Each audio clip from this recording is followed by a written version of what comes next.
All right, guys, welcome back again to S&R Ballistics. We got a special treat for you. Last video we uploaded should have been the AK-47 video if these get uploaded in the proper order, the Mac 90. So now we're moving on to another rifle that has again been years in the making.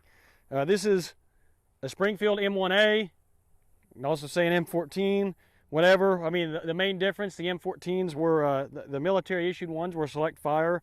Obviously the M1As are semi-automatic. The M1As have had ups and downs in their production. I can't remember when this one was made. I believe late 90s. We do have some GI parts here on this M1A. I don't know if you can see in there, but we've got a 1964 dated barrel, GI barrel in there. But this rifle, let me give you a little backstory on this. Way back when me and Garrett first started the channel, in fact, it was the day our most viewed video, it was the 1875 Taylor's & Company Remington Outlaw clone. We originally set out to film a video on this M14 or M1A, and it was bone stock at the time. Was having some gassing issues, wouldn't cycle right. Long story short, we got it figured out, and it's operating fine now. And it's been operating fine for quite a while, but we never got back out to film on it. And at that time, it was bone stock. I had traded some ammunition to guy, I believe he's one of our viewers now, for a Vietnam era stock, and I had it in that for a long time, but I've since taken it out of the Vietnam era stock, slapped it back in the original Springfield wood stock, and did a budget kind of a tactical whatever DMR build. So this is actually not a composite stock. This is the factory wood stock. We've got a Monstrum Panzer 1-10 first focal plane LPVO. These are kind of budget, but it's a really good sight. Of course, we've got just a budget velcroed on cheek riser here. Again, very budget build. We've got a couple of steel mags here with us. And I'm going to get more into that whenever I break it down. But let's go ahead and put some rounds down range. I'll break it down, give you some information, and then I'll swap over to Garrett, let him shoot some rounds, and then we'll close out the video.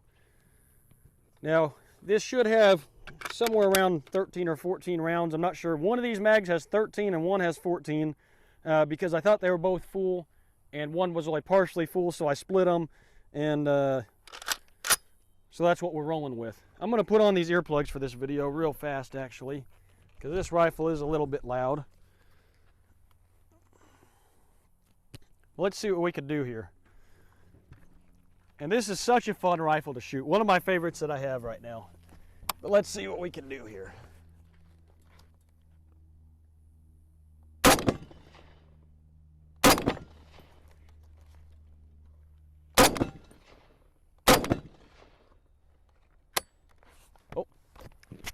So, if you want to come closer for a second, one of the issues, I got kind of a budget rail here.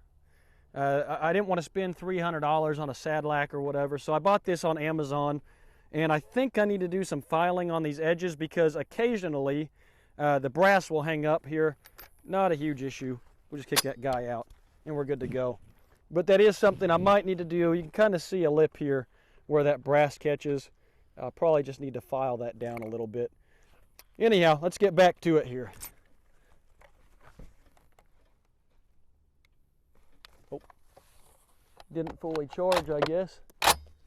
We'll pick that guy up in a second. Let's do some standing shots.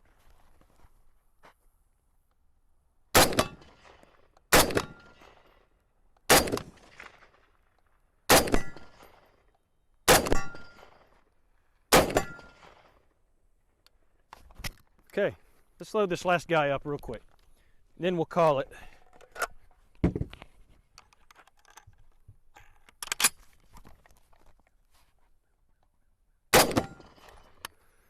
So there you have it. We're clear. A few rounds out of this little M14. Such a good little rifle. We ended up getting this years ago in a trade deal for some stuff that was not worth near as much as this was. Even though it came with the sling, standard M1A. It had the original handguard and stuff on it when we got it, just bare bones. But it did have the sling, and it came with 6 magazines, 3 steel and 3 plastics. I only have 2 steels down here with us right now.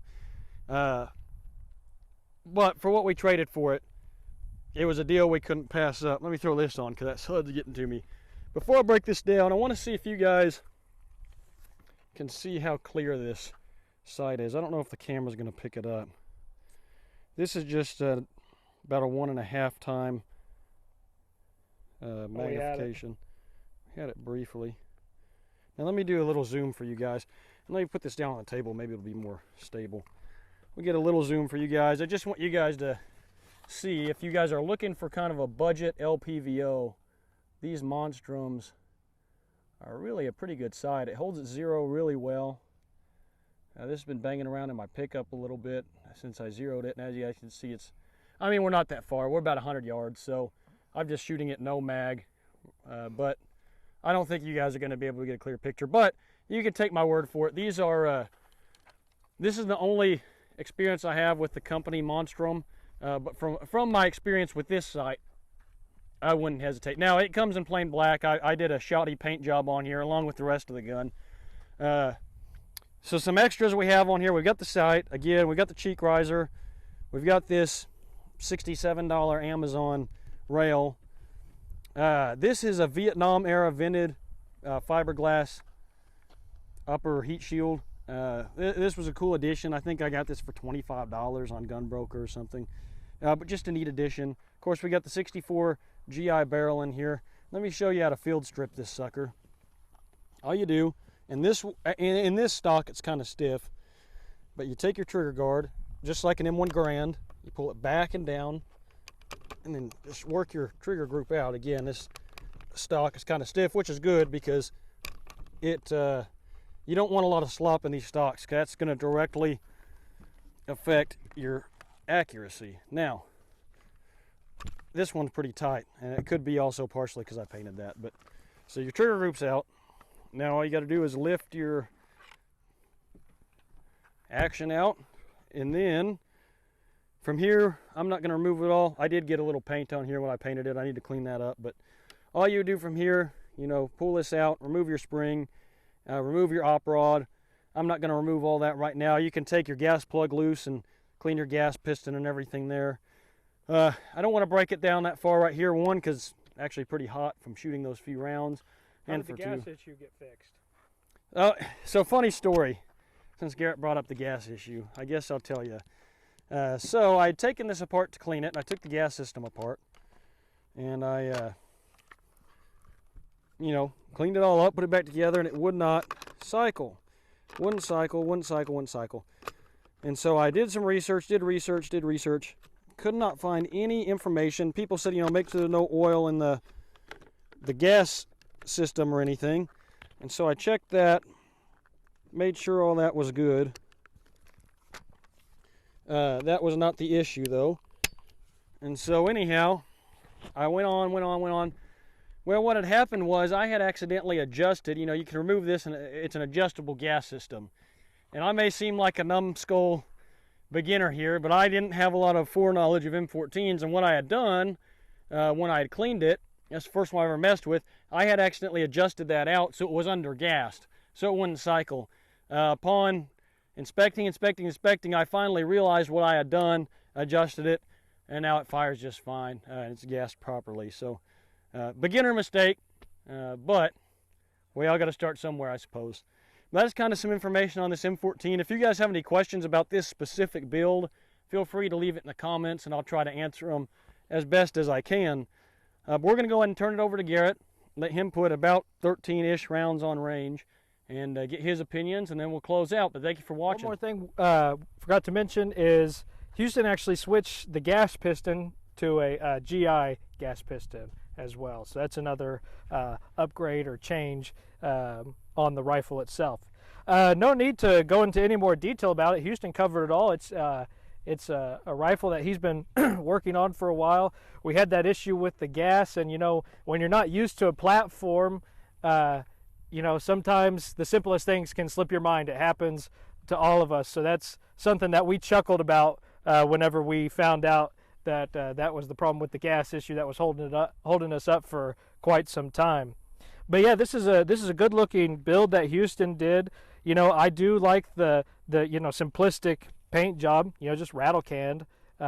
Looks good. Blends in perfectly with the background, the landscape that we have out here today, this time of year. So it all works out. The scope is real nice. I know we couldn't get a clear shot of the glass, but it is really clear. I was very surprised for the price. But no more talking. Let's just go ahead and load it up. We've got 13, 14 rounds in here, something like that. So put that in there. A close-up of the action here. Yeah, there she is. Bam. All right, let's take a few shots.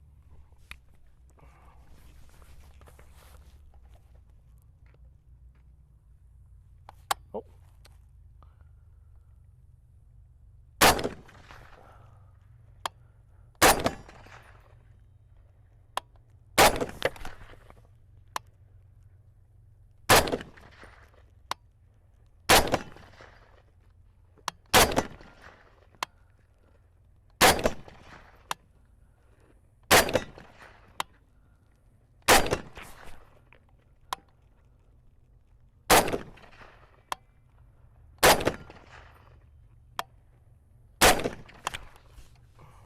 See here, getting a little hot.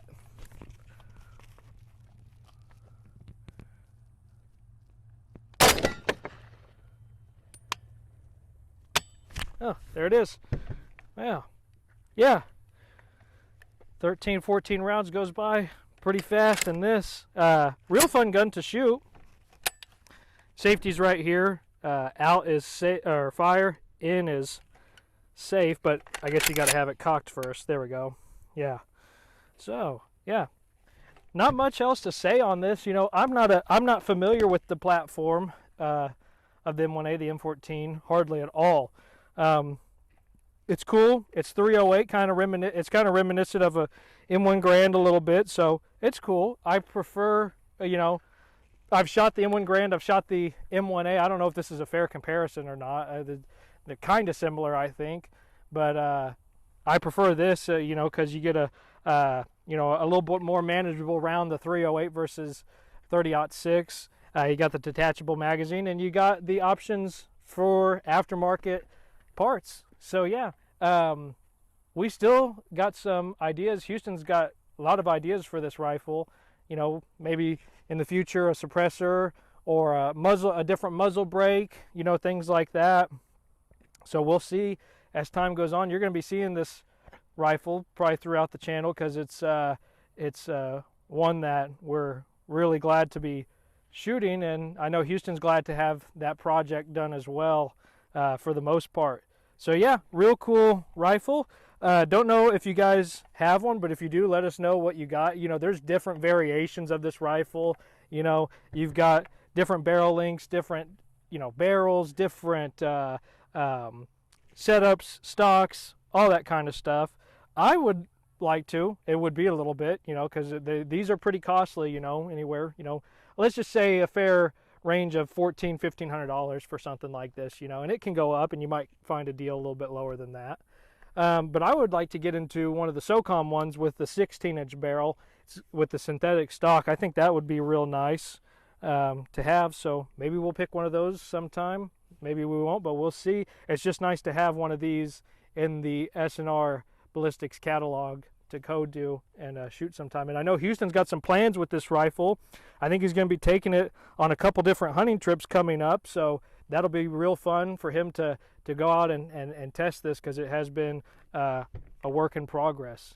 So yeah, thanks for watching, guys. We really appreciate it. If you haven't checked out the previous video on the Mac 90, go ahead and do so and let us know what you think of that.